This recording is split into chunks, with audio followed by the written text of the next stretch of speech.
Part of being a responsible jewelry maker these days is catering to customers who are savvy and informed about ethical and sustainable issues.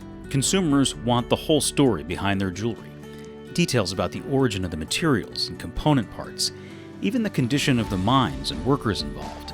And they want those details verified. If you've looked into responsible sourcing within the jewelry industry recently, you know it can be overwhelming. Step 1. Have a seat. Take a deep breath. If you find yourself in need of some certification simplification, here's a quick look at a few of the most established responsible standards and certifications within the jewelry industry. Developed by the Responsible Jewelry Council, the RIC Code of Practices was created to serve as a common standard for responsible practices from mine to market. RJC's code requires suppliers to be transparent about all of their responsible business practices.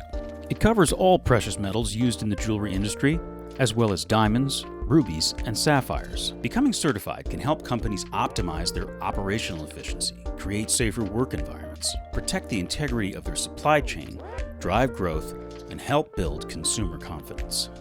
Companies that wish to be certified must first join RJC and then undergo a rigorous 6-step process. The SCS Responsible Source Certification was created by SCS Global Services. This certification covers the entire supply chain, from retailers to refiners, and is focused on assuring customers that raw materials have been ethically sourced and have minimal environmental impact. Products covered include fine metals, alloyed metals, gemstones, findings, and jewelry. According to SCS, the Responsible Source Certification assures that companies can demonstrate their commitment to avoiding conflict materials, preventing environmental damage, and protecting worker safety. To achieve certification, companies must submit to a detailed audit and on-site inspection. SCS also encourages companies to develop and implement an environmental plan. In 2021, SCS released its new Sustainability Rated Diamonds Standard, designed to apply to industrial-scale mining and lab-grown diamond production operations, along with recycled diamonds and the diamond chain of custody. The standard covers all diamonds, mined and lab-grown. According to SCS, this standard helps companies meet the needs of environmentally and socially conscious consumers by assuring the origin of each diamond, from producer to point of sale, and confirming producers and handlers meet the stringent environmental responsibility requirements and sustainability goals. To be certified, companies have to allow an SCS audit of adherence to the standard's provisions. They also have to allow SCS to test a sampling of diamonds for independent verification. IRMA's standard for responsible mining is meant to define what responsible mining should look like at the industrial scale. As part of the standard, IRMA developed a list of expectations that third-party auditors will use as benchmarks for responsible mines. Those expectations address 4 key principles: business integrity, planning for positive legacies for the mining communities, social responsibility, including fair labor and safety, and environmental responsibility.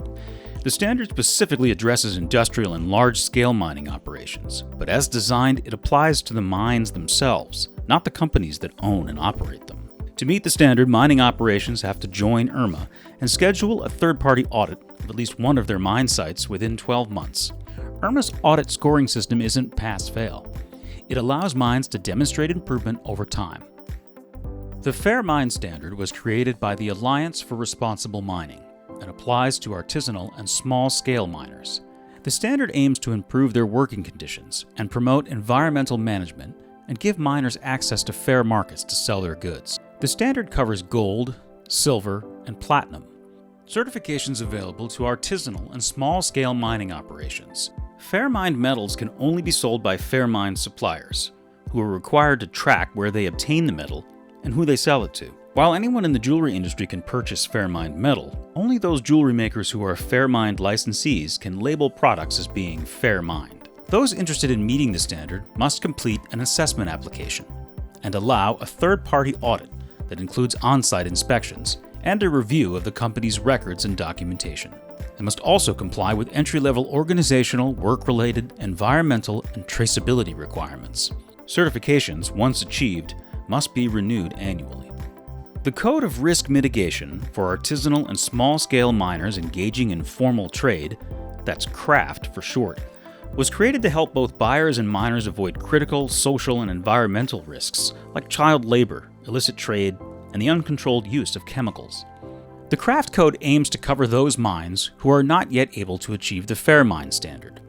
It provides them with better access to formal supply chains, more legitimacy of their activities, and create incentives to eliminate bad mining practices. Artisanal and small-scale mining operations can adopt the code. There's no third-party audit required. Mining operations are responsible for meeting the requirements spelled out in the craft code modules. They must annually demonstrate and provide evidence of ongoing compliance. Feeling any better? If you still have questions about specific standards, reach out to the suppliers who have achieved them and ask. Also, talk with your existing suppliers about their efforts. And visit mjsa.org for more information, including articles, videos, and resources to help you make and sell great jewelry.